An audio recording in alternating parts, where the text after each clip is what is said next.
السلام علیکم بچوں، امید کرتی ہوں آپ سب خیریت سے ہوں گے۔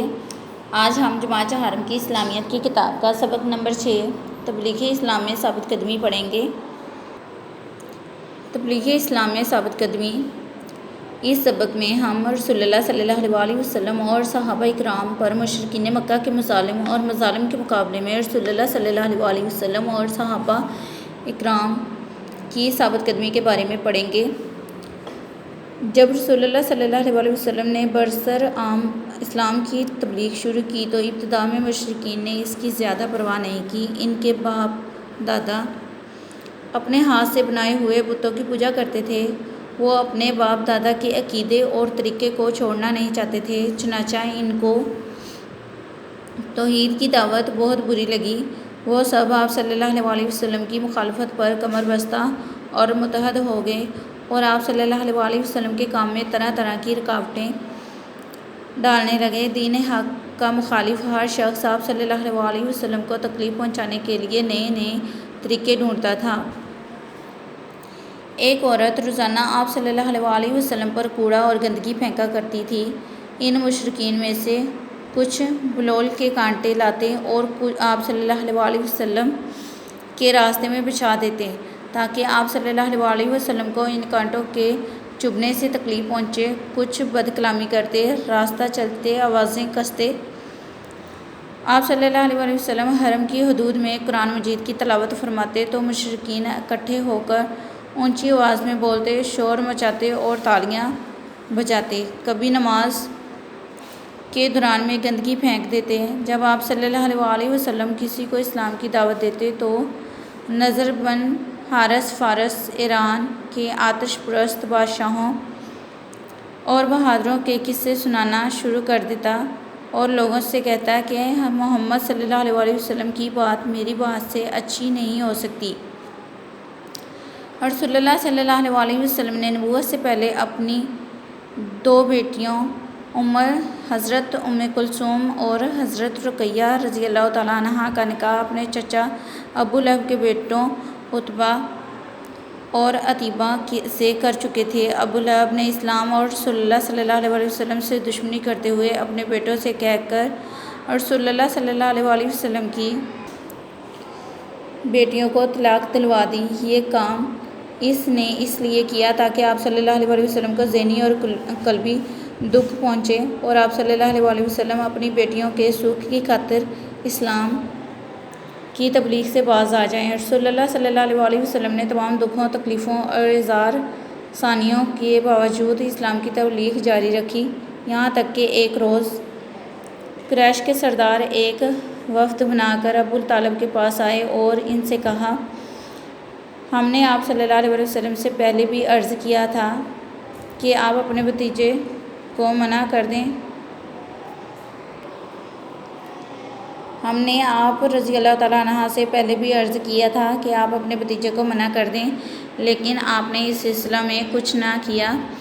اب ہم اپنے آباء و اجداد کی مذمت اور ہمیں ناسمجھ و بیوقوف ٹھہرانے اور ہمارے معبودوں کو برا کہنے کی کوششیں زیادہ دیر برداشت نہیں کر سکتے۔ یہ بات جناب ابو طالب نے رسول اللہ صلی اللہ علیہ وسلم کو بتائی تو آپ صلی اللہ علیہ وسلم نے فرمایا، چچا، اللہ کی قسم اگر وہ میرے دائیں ہاتھ پر سورج اور بائیں ہاتھ میں چاند رکھ دیں اور یہ چاہیں کہ میں اس کام کو چھوڑ دوں یہاں تک کہ اللہ تعالیٰ اسلام کو غالب کر دے یا میں اس راستے میں ہلاک ہو جاؤں، تب بھی اس سے باز نہ آؤں گا۔ جناب ابو طالب نے یہ بات سن کر کہا، جاؤ اور جس طرح چاہو تبلیغ کرو۔ صحابہ اکرام رضی اللہ تعالیٰ عنہ کی ثابت قدمی، کفار مکہ اور مشرکین رسول اللہ صلی اللہ علیہ وسلم کو تو اذیتیں پہنچاتے ہی تھے، انہوں نے اسلام کی دعوت قبول کرنے والے مسلمانوں کو بھی نہ چھوڑا، لیکن صحابہ اکرام رضی اللہ تعالیٰ عنہ نے اللہ کی مدد کے ساتھ کفار اور مشرکین کے مظالم کو برداشت کیا اور کلمہ حق پر ثابت قدمی سے قائم رہے۔ حضرت یاسر رضی اللہ تعالیٰ عنہ، ان کی اہلیہ حضرت سمیہ رضی اللہ تعالیٰ عنہ اور ان کے بیٹے حضرت عمار رضی اللہ تعالیٰ عنہ جب اسلام لائے تو انہیں بہت سی مشکلات کا سامنا کرنا پڑا۔ حضرت یاسر رضی اللہ تعالیٰ عنہ ابو جہل کے ظلم کی وجہ سے شہید ہو گئے۔ حضرت سمیہ رضی اللہ تعالیٰ عنہ کو ابو جہل نے نیزہ مار کر شہید کر دیا۔ یہ اسلام کی پہلی شہید خاتون تھیں۔ ابو جہل حضرت عمار بن یاسر رضی اللہ تعالیٰ عنہ کو گرم پتھریلی زمین پر لٹاتا اور پھر پتھر رکھ دیتا، کبھی پانی میں ڈبوتا۔ حضرت عمار رضی اللہ تعالیٰ عنہ والدین کی شہادت اور اپنے اوپر ہونے والے مظالم کے باوجود اپنے ارادے میں ثابت قدم رہے۔